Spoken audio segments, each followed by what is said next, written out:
Well, good morning, Steve. It's a pleasure to be with you today. Why don't we begin by your painting a picture of your career as a transit CEO up to now, and also tell us a bit about your current authority, Nashville MTA. Sure. Well, good morning, Doug. It's a pleasure to be with you today. I have, as of a couple of years ago, and I suspect you can relate to this as well, I've gone away from giving a specific accounting of my years to just saying over 25 years in the public transportation industry. There's a subtle difference between sounding experienced and sounding over the hill. So I try to avoid the latter. But in the over 25 years I've been in public transportation, I've been in a number of public transit agencies, including the CEO role in 4. So over 70% of my career has been spent in the CEO role. And I think one of the things that's been deeply enriching to me is that really a variety of agencies, everything from a very small urban, 80 bus system where you were really hands-on and got to learn every aspect of the operation, up to an 800 vehicle multimodal system encompassing bus, light rail, paratransit, and 2 really preeminent mid-sized systems of about 300 buses, including WeGo Public Transit here in Nashville, Tennessee, which is where I am now. And WeGo was interesting, and the Nashville opportunity to me was interesting because I think many people are aware Nashville's really kind of emerged on the national or even international spotlight as a very creative city, a very rapidly growing city. It is becoming now a headquarters city for a number of corporations, and we're seeing really a huge amount of growth. Amazon, we were competing for the Amazon HQ2, didn't get HQ2, we did get a nice consolation prize. They're establishing their Operations Center of Excellence here in Nashville with 5,000 employees being put into our downtown core. Oracle just announced that they're moving one of their campuses to Nashville with about 8,500 employees. Large New York investment bank, AllianceBernstein, has relocated their headquarters here. So it really is a dynamic place. A lot of people think of it for the arts, for music. It's really becoming a business center. And that was an opportunity because it is a relatively small transit system for a city this size to help work with a community to shape the future of mobility. And that's something that we work on here every day. Well, sir, you are what we call a seasoned CEO. Share with us what over the years you found most satisfying about being a transit chief executive officer. What's given you the deepest satisfaction? Well, as you know, Doug, I'm a lifer in public transportation. Other than one short 6-month stint right after grad school, public transportation has been my entire career. And the thing that frankly keeps drawing me to it every time there might have been an inkling I want to go to do something else, it's the impact we have on individual lives. So, we're an industry that sort of thrives on, data, statistics, big numbers, what's your total ridership, how many buses are in your fleet, how many rail cars are in your fleet. For me, the real impact and the real satisfaction is how we affect an individual's life for the better. And some of my fondest memories throughout my career are when we made specific service enhancements or specific project improvements where people actually recognize that, I'm able to take a job I couldn't take before, because you extended your service hours. We had a couple of years ago, and I think most transit leaders can relate to the terror that you might face when you walk into a board meeting and unexpectedly there are probably 25 or 30 persons with disabilities in that boardroom. You're expecting what happened that I didn't know about, that we wreaked havoc on this service. And every single one of them were coming up to speak in support of what we call our Access on Demand program, which was when we started as a pilot, same day paratransit trips for persons with disabilities. 25 or 30 folks came up to that microphone during public comment, pleading with our board, please keep this, make it permanent, and telling very personal stories of how their lives were improved as a result of that service. So as you might expect, that particular vote was kind of a no-brainer. That service is permanent. And I can still recall to this day the faces and the stories of the individuals who literally in tears were saying, I can take a job that I could never take before. I can visit my mom in a manner that I couldn't do it before. And that to me is absolutely the most satisfying thing that we can do as an industry, that my agency, that WeGo Public Transit here in Nashville, can do for our community, and that I can do as an individual. And then the other thing I find satisfying on the internal is really the staff development, if you want to call it mentoring. I've been very fortunate. I'm very fortunate now to work with some really gifted people, some really knowledgeable, some really smart, creative people. God knows the creative things that we do don't come from me. They come from our folks. And watching quite a few of those folks move up in their careers, including 4 who have advanced to the CEO role in public transportation after working with me, has been really satisfying. And they're still very close friends, and we talk quite a bit. I won't say they ask for advice. Very often I ask them for advice. But having that network, is super important and extremely gratifying. Now, you and I have worked together several times over the years. And one thing I learned early about you is you're passionate about innovation. And indeed, you wear what I call the innovator-in-chief hat very comfortably. As you think about your years as a CEO, is there a particular innovation initiative, a really high impact initiative that you're proudest of, you can tell us about? Yeah, I mean, a few things come to mind. And the first thing I would say about my view of innovation, and I have this conversation to some extent. Sometimes it's a debate, sometimes it's an argument, sometimes it's a commiseration with my peer CEOs, that if you're planning to do innovation for innovation's sake, just to say we're innovative or we're on the cutting edge, I don't see the value in that. I'll come back to the individual experience. How can we make an innovation in our service and our product model to make things easier for our customers, better for our customers, better or easier for our employees? And again, from my perspective, innovation doesn't necessarily mean that we're the first in the world to try something. We're willing to do that if it can kind of be on the fringe, if it doesn't commandeer our entire operation. But at our core, we need to be an operating agency day in and day out. So some of the innovations are just working toward contactless fare payment and fare capping. So we're at fare capping here in Nashville, which is extremely important to me from a social equity standpoint. Historically in our business, we've given those discounts to people who ride the most, and we charge them up front to pay for that privilege. Well, an awful lot of people who ride our system a lot just can't afford to buy a monthly pass first day of the month. So the idea that you can load value onto our contactless smart cards and our mobile payment system, $2, $1, $5 at a time, and still get those discounts, I think that's a superbly important innovation. Everything we're doing in real-time information. Frankly, again, growing the mobility infrastructure of Nashville, which is a city that has not historically, had public transportation infrastructure. A lot of the innovations we're working on, we're doing very collaboratively with the city of Nashville and its brand new Department of Transportation. Our transit signal priority project in one of our corridors. We learned a lot. Frankly, some of our folks are now traffic signal experts.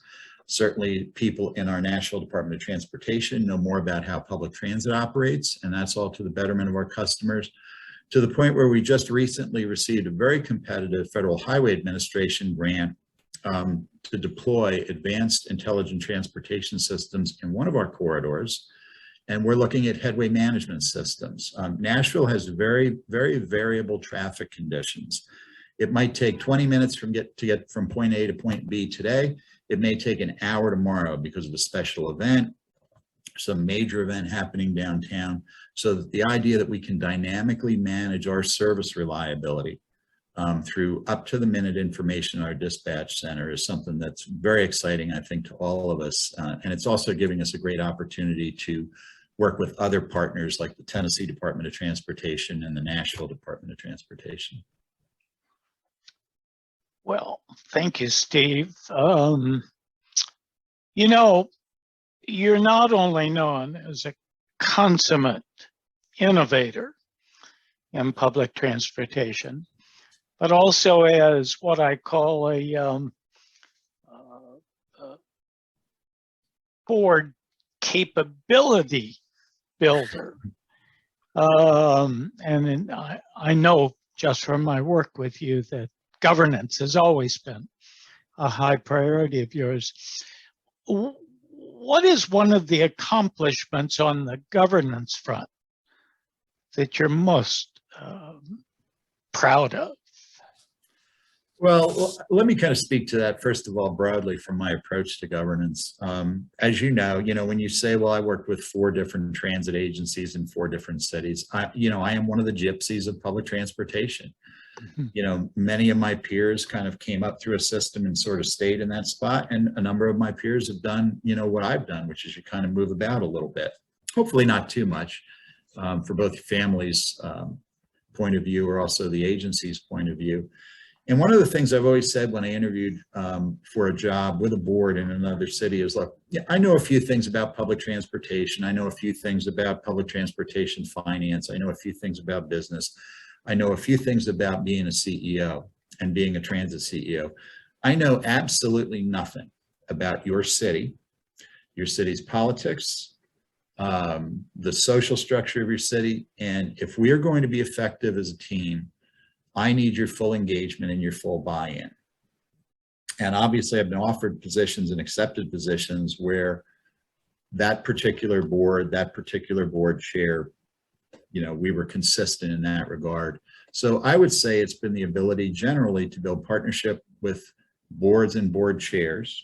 My current chair here in Nashville, Gail Carr-Williams, who is the consummate community relations person. She recently retired as being in charge of community relations for Vanderbilt University. Understands the value of those partnerships, and being able to kind of bridge that gap between the detailed technical transit knowledge and the knowledge of what works in Nashville. So those individual relationships and governance building. Here in Nashville with WeGo Public Transit, we're actually 2 organizations. We're the Metropolitan Transit Authority of Nashville and Davidson County, which is our city urban transit system, 5-member board of directors, about 300 buses, about a $90 million annual operating budget. And we're also the Regional Transportation Authority of Middle Tennessee. And I'm CEO for both organizations under the broad marketing name WeGo Public Transit. The RTA is a 10-county operation created by state legislation. We have 39 board members. So I sort of go from one extreme to the other, the very small board to the very large board. And the RTA board is composed primarily of our regional mayors, our city and county mayors in that 10-county region. And what you find in a group that large is you have varying degrees of interest, varying degrees of how much time people want to commit. So frankly, the opportunity to get to know all those folks and get to know the mayors and the unique characteristics of each of their communities, I think has been important. And the fact that, I think it's extremely important for people in our roles as CEOs to get to know individual members and to understand what their issues and their priorities and their concerns are, because they are by definition community leaders. So that's extremely important. But the thing I'll close with is, I guess I wouldn't call it accomplishment, but someone who makes me extremely proud in this realm is a mutual friend of yours and mine, Dave Stackrow, who was my board chair when I went to Capital District Transportation Authority in Albany, New York. And Dave and I built a terrific partnership up there, and he remains a very valuable force in the capital region in New York State. But I am proud to say I took Dave to his first APTA meeting. Dave had an interest in the politics and the financing and the public policy aspects of transit. Dave and I went to, I remember it like it was yesterday, an APTA legislative meeting in DC. He became hooked and he worked his way up to the board members committee, ultimately to be the chair of APTA. And I think his involvement in our industry, his involvement and leadership in the capital region for public transportation has really made our industry, has made APTA, and has certainly made the capital region, much more robust. So I do have to give a shout out to somebody who is still a very close friend of both of ours. Well, while we're talking about governance, let me throw in a related question. You've worked with 4, 5, or 6 board chairs over the years, Or more. or more. What 2 or 3 things have you done to help them succeed? What strategies have you employed to ensure that they do well as a board chair? Well, first of all, it's frequent and open communication and building relationship of trust. If I ever felt like I had to hide something from a board chair, frankly, I think it's time for me to look to leave. And I've never been in that position. I've always been fortunate to have folks who are very open in their communication style. When they hear things in the community, they let me know. When I hear things, I let them know, and that we can dialogue on that. Second is sort of trying to, and this is true for board chairs, but board members in general, definitely demystifying public transit. Sometimes it can seem like a very esoteric and a very technical. There's a lot of jargon, whether it's our funding sources or the technical aspects of our operation or things like vehicle propulsion. So, and really kind of hammering in with our staff that when you talk in acronyms, when you talk in technical jargon, rather than impressing people like boards of directors or the community at large for that matter, you really sort of give the impression that you're just trying to pull something over on them. So let's try to demystify things and put it in a manner. It's not that folks are dumb. It's just if you're not, up on spending all the time on the latest thing, try to put it in, a context that folks can understand and make rational policy decisions, and be able to distinguish between, the minute decision and the policy decision. And the other is providing them with the tools to be as involved in community engagement as they choose to be. Good example right now with Gail, our board chair here in Nashville. One of the strategies in our strategic plan is to develop a network of neighborhood transit centers throughout our community. And we have one under construction, one of our neighborhoods. Another's in design, will go to construction next summer. And this particular one that's in design is in North Nashville, which is a historically Black community in our city. And we have the opportunity there. It's a neighborhood in transition, but we really have the opportunity in the design of that center to integrate the culture of that neighborhood into the design, acknowledging some of the people and the events and the places that are part of the history and very unique and rich history of that neighborhood. So Gail is actually chairing an advisory committee of neighborhood business leaders, ministers, social service directors, elected officials to help guide our design team on how should we commemorate that? What can we do to make sure that this isn't just a functional transit center, but is actually something that folks in that neighborhood want to go to from a cultural perspective, and even as the neighborhood changes, that we continually remind people of the history of it, and the people, places, and events that were super important. Well, Steve, we've talked about many of your successes as a CEO on the innovation front, the governance front, in the community.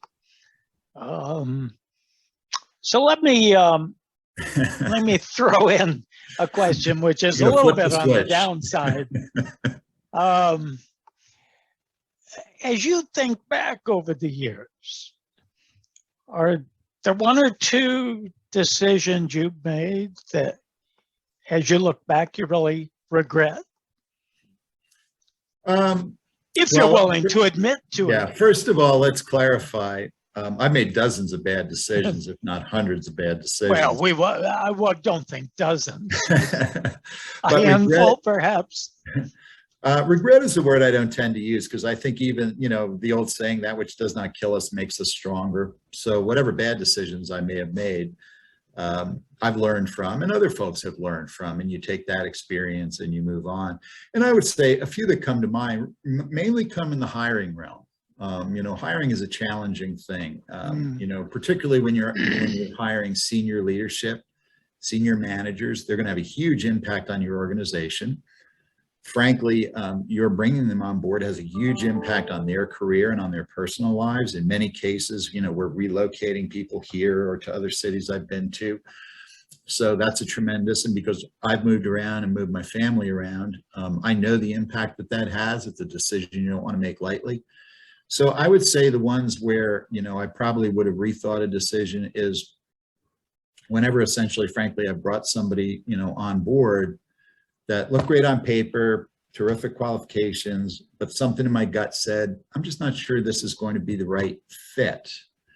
And more often than not, when I've gone against my gut, or the issue of fit or where that fits in, after some point in time, it became obvious this just isn't quite working right. And these weren't bad people or bad candidates or what have you. They're people, frankly, who have thrived both before and after being here. And, so it's just I think if I were going to learn something from that, it would be sometimes trust your gut. I tend to be, as you know, Doug, I tend to be an analytical person. Show me the data, show me the facts. Sometimes you just have to trust your gut. Well, I've always thought of you as a very analytical person, but you're calling yourself a gypsy in the transportation field. I've been trying to think of you with an earring, and it might look good, actually. It might be a fashion statement going forward. It would definitely get people talking, starting with my wife. So basically, you do trust your intuition. You do listen. As I've gotten older, I have come to start trusting my intuition more. Well, from my reading and my experience, that is a very important part of being a successful chief executive. Mm-hmm. You can't get it all on paper, right? Right. And some decisions are not fact-based decisions, and again, the higher you go in an organization, first of all, the decisions get harder. If they were easy to make, they would have already been made at some level. And again, you come back to your value basis. And I see a lot of who I consider the best CEOs in our industry dealing with those issues. To what extent do you get your agency focused on issues that maybe aren't directly related to public transit? Many of us are dealing and working in issues associated with, say, homelessness or mental illness in our communities because they directly affect our transit system. So you start thinking not just, well, as a technical transit leader, as a technical transit person, how do I deal with an issue? But you also come back to, well, what does my heart say, or what do my values say, or what does my upbringing or my experiences say about this? Steve, I know you're an extraordinarily busy person. So I'm going to ask you one more question. And I promise you this is the last. And then your last questions are always doozies, Doug. I can't wait. Oh, no, this won't be a doozy. I think you'll love this because you are appropriately proud of being a mentor to many talented people over the years. So here's my final question. What 2 or 3 steps would you recommend that aspiring CEOs take as they prepare for reaching the top, for taking the helm in a transit agency? Yeah, it's a great question. And we all came to it, our CEO roles, through very different paths. But a couple of things, and frankly, I do this with the folks who work with me here today. Number one is, if you want to be a CEO, first of all, be really good at what you do now. I've never heard of a transit board, or probably any board, hiring, as their next CEO, somebody who was a really bad chief financial officer, a really bad chief operating officer. So be good at what you do and establish that track record. Number one. Something I preach. In fact, I was talking to one of our senior leaders yesterday, and I used this exact statement. I said, look, if you want to be a CEO, be a CEO. don't wait for somebody to hand it to you. For the folks that report to me, my general philosophy on our organization, on organizations I've worked in, is I like relatively few direct reports who have wide areas of responsibility. And then we set really strong goals for them and give them the latitude to get those goals done. Well, if you're, for instance, if you're working in operations, you rely on human resources, you rely on planning, you rely on all of those. So what I don't want to hear from the folks who report to me is, well, I can't accomplish this goal because human resources doesn't report to me, planning doesn't report to me. Working in the CEO role, I don't control almost anything that can influence the success of my organization. I can't tell our city council give us more money and have them do it. I can't tell our state legislature to change a law to make it easier for us to get access to right-of-way. That all comes through influence, negotiation, making friends, finding mutual wins. So again, what I say, if you want to be a CEO, don't wait for somebody to hand it to you. Act like a CEO in your current role. Start building image, start influencing people, start convincing people that advancing your mission is best for their mission. And that's a step in the right direction. Number 3 is look for those opportunities in your organization. The less at our board meetings, the less I talk, the better I like it.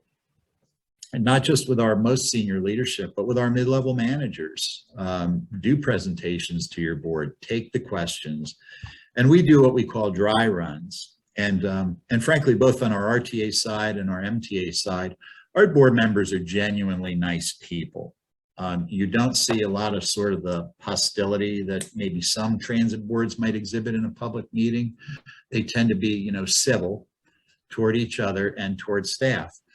And as a result, when we do our dry runs, I beat the hell out of our staff.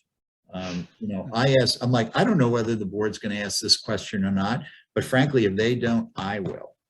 So basically getting people prepared to handle that sort of, you know, in front of the camera, in front of the lights, in public, being able to react, not just giving your presentation and making your presentation concise and meaningful, but also being able to react pretty quickly to some of the arrows that you might get, I think is very important. So, so those are just a few of the things. And then everybody has to apply their own secret sauce. Everybody has their upbringing, their experiences, their values that they have to apply to that situation. And it's been super fun for me.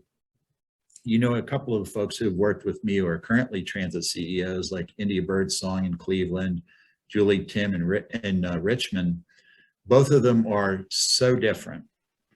And both of them are so different from me that I am tickled that with the success that they're having, and frankly, how they're influencing me in my role as CEO. So, so I think that's really important. You got to bring your own secret sauce to the position. Well, Steve, as always, it's been a real pleasure talking with you, and I really appreciate you taking the time from an extraordinarily busy schedule to share sage advice with our viewers about CEO-ship. And let's see, we're Thursday now, so I can wish you a really satisfying and enjoyable weekend. So you take care. Thank you so much. Thank you, Doug, and I look forward to the next time we get to see each other in person. Well, maybe it'll be Orlando for the expo. Looking forward to it. I too. You take care. Thank you, Doug. Take care. Thank you, Steve.